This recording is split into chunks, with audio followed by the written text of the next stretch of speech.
Hey guys, this is Jom and welcome to civil Raja your gateway to future. So guys, आज का जो session है इसमें हम लोग बात करने वाले हैं डिजाइन के बारे में। तो अभी तक हम लोगों ने ज्योमेट्री यानी कि यहाँ मॉडलिंग कर ली, वहाँ प्रॉपर्टीज असाइन कर लिया, मटेरियल डिफाइन कर दिया, उस पर स्पेसिफिकेशंस भी दे दिए, जिसमें आप लोगों ने समझा कि किस तरीके से मूवमेंट्स को रिलीज किया जाता है। देन सपोर्ट्स को असाइन कर दिया, लोडिंग दे दी, एनालाइज भी कर लिया। अब क्या होता है कि डिजाइन की बारी है। तो डिजाइन में क्या करना होता है, हम लोग सिंपली डिजाइन में स्विच करेंगे। डिजाइन में स्विच करने के बाद हम लोग को पैरामीटर्स को सिलेक्ट करना होता है। पैरामीटर्स को सिलेक्ट करने के लिए सबसे पहले तो आप यहाँ से कोड को सिलेक्ट कर लीजिए। तो कोड को सिलेक्ट करने के लिए हमें यहाँ पे ये डिफाइन करना होगा कि ये स्टील का डिजाइन है, कंक्रीट का डिजाइन है या अल्युमिनियम का डिजाइन है। तो हम लोग को करना है कंक्रीट का डिजाइन। जैसे यहाँ पे कंक्रीट का डिजाइन को सिलेक्ट करोगे, आपके पास ऑप्शन आ जाए कि आप आईएस 456 को चूज कर लो।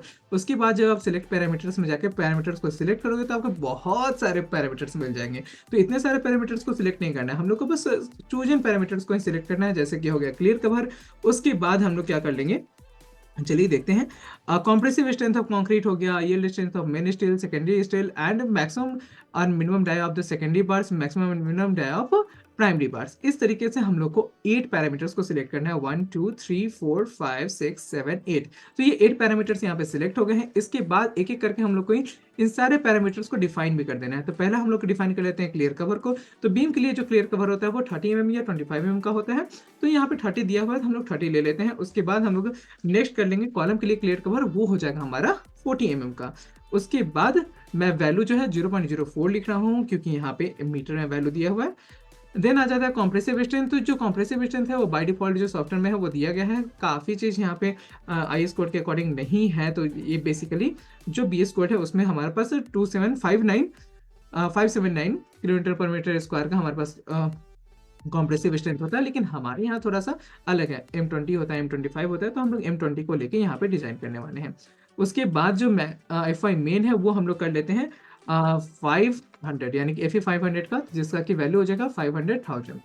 ओके, तो ये हो जाएगा 500,000 किलोमीटर मीटर स्क्वायर। उसके बाद FY सेकेंडरी की बात आ जाती है। तो यहाँ पे भी हमारे पास जो वैल्यू है वो 500,000, ये हमारे पास वैल्यू जो है किलोमीटर पर मीटर स्क्वायर में आ गई। मैक्सिमम मेन जो है उसको हम लोग कर लेते हैं 20 mm का डाया रख लेते हैं। उसके बाद मैक्सिमम सेकेंडरी जो है उसको हम लोग 12 mm का डाया रख सकते हैं। ओके, देन हमारे पास मिनिमम मेन जो है वो 12 mm का होता है। वो यहाँ पे 12 mm क्यों ले रहा हूँ, क्योंकि यहाँ पे डिजाइन होने वाला है बीम, और सॉरी डिजाइन होने वाला है कॉलम, और कॉलम में मिनिमम जो है वो 12 mm का डाया बार ही यूज करना होता है। सॉरी, मैंने इसको ऐड किया या नहीं किया।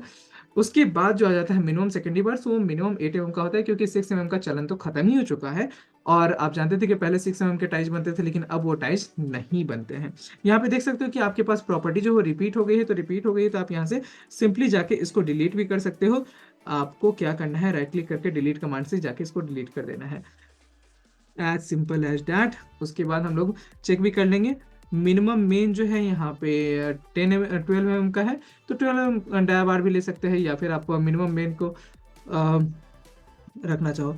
मैक्सिमम मेन हो गया, मिनिमम मेन हो गया, मैक्सिमम सेकेंडरी हो गया, मिनिमम सेकेंडरी हो गया, ये चार हो गया। उसके बाद FI मेन, FI सेकेंडरी हो गया, और FC हो गया, एंड क्लियर कवर हो गया। 1 2 3 4 5 6 7 8।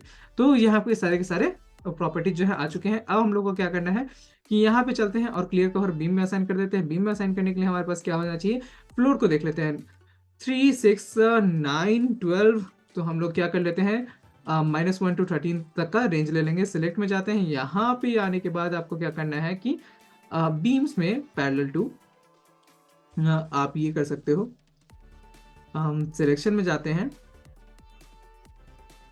यहाँ पे parallel to x and z तो कर ही सकते हो, ये कर लेते हैं। ओके, एक और भी था, मुझे अभी ध्यान नहीं आ रहा है एक्चुअली वो कमांड। बट एनीवे, हम लोग को बीम सिलेक्ट करने हैं। सारे के सारे बीम्स मेरे हॉरिजॉन्टल है, तो इसलिए यहाँ पे सिलेक्शन करने में कोई दिक्कत नहीं होगी। मैंने अपने सारे बीम्स को सिलेक्ट कर लिया है। उसके बाद असाइन टू सिलेक्टेड बीम से अपडेट से मैं यहाँ पे प्रॉपर्टी को कर दिया है। उसके बाद आ जाते हैं हमारे पास कॉलम्स। तो कॉलम्स के लिए क्लियर कवर जो है 40 mm का था। तो यहाँ पे मैंने पैरेलल टू वाई को सिलेक्ट कर लिया है। उसके बाद जो है एफसी जो है वो तो मेरा पूरे के पूरे मॉडल पे लगने वाला है, तो असाइन टू व्यू कर दूंगा, यानी कि जो दिख रहा है भाई वहाँ सब जगह हमारा ये लगा दो। तो ये असाइन टू व्यू का प्रॉपर्टी का मतलब ये होता है कि जो सामने है सब पे ये प्रॉपर्टी लगा दो, यानी कि पूरा मॉडल जो है वहाँ पे लगा देगा। और ऐसा नहीं है कि आपके ये हर जगह लगा देगा, जो भी उस प्रॉपर्टी से रिलेटेड आइटम्स है उसी में लगाएगा। जैसे कि अगर आप प्लेट के लिए कोई प्रॉपर्टी असाइन करना चाहते हो पर्टिकुलरली, तो वो प्लेट पे ही लगाएगा, वो ऐसा नहीं कि थिकनेस के नाम पे कहीं भी कुछ भी ऐड कर देगा। ओके, तो सॉफ्टवेयर काफ़ी स्मार्ट है, आप इसे जितना अच्छे से इफेक्टिवली यूज करना चाहोगे उतने अच्छे से कर सकते हो। एंड अभी हम लोगों ने लास्ट प्रॉपर्टी अपनी असाइन कर ली, अब हमारे पास आते हैं कमांड्स की बारी।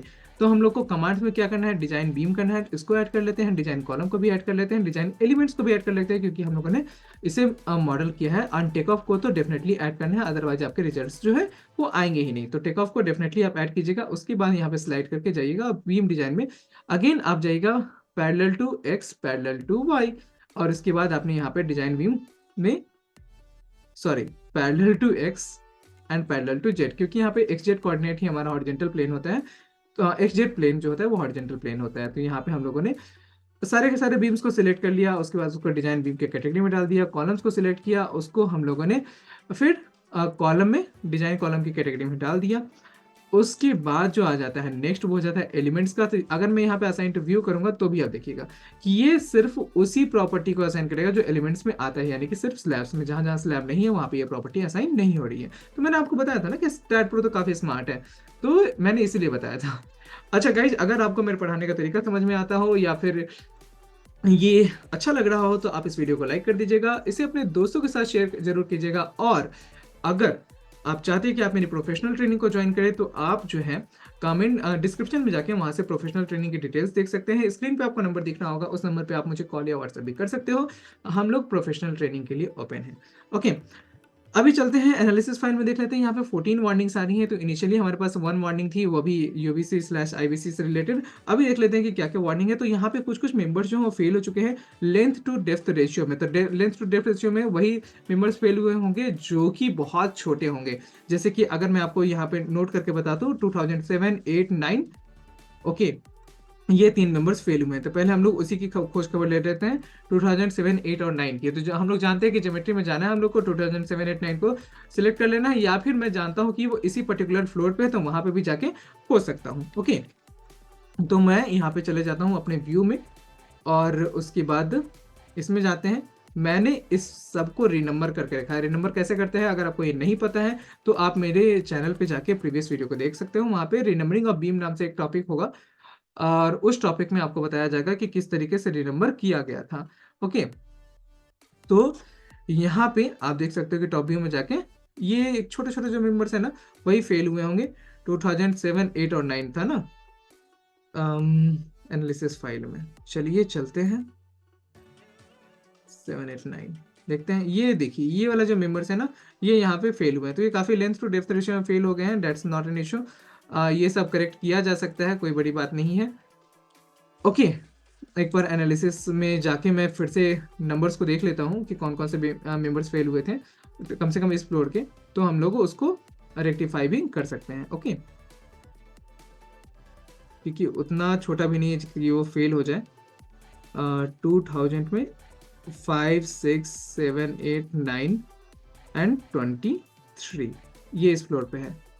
5, 6, 7, 8, 9 एंड 23। ज्योमेट्री में चलते हैं, यहाँ पे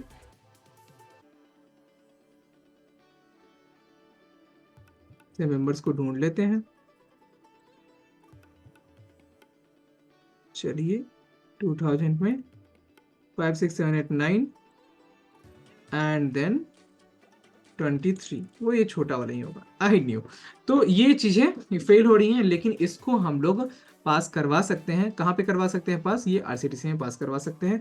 यहाँ पे भी पास करवाया जा सकता है, ऐसे कोई बात नहीं है।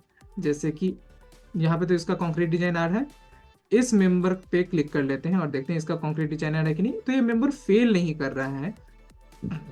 हमारे वार्निंग में तो था warning length to depth ratio for the member is less than 2 point, let's check this warning, less than 2.5। तो लेंथ टू डेप्थ रेशियो जो है वो लेस देन 2.5 है।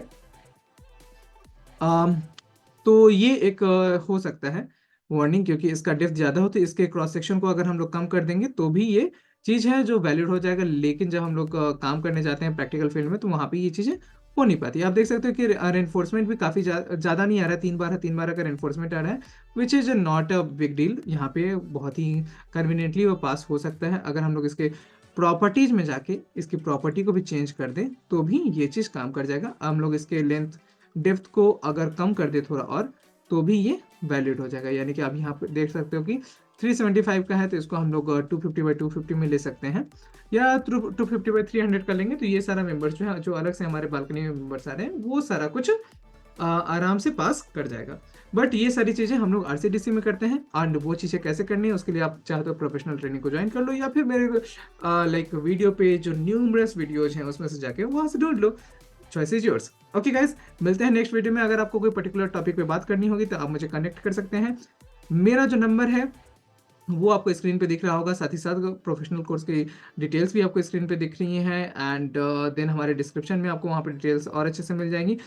एंड कोई भी टॉपिक हो तो आप कमेंट कर दीजिए ना, मैं बना दूंगा वीडियो। चल गाइस, चलिए मिलते हैं नेक्स्ट वीडियो में, तब तक के लिए टेक केयर, बाय बाय।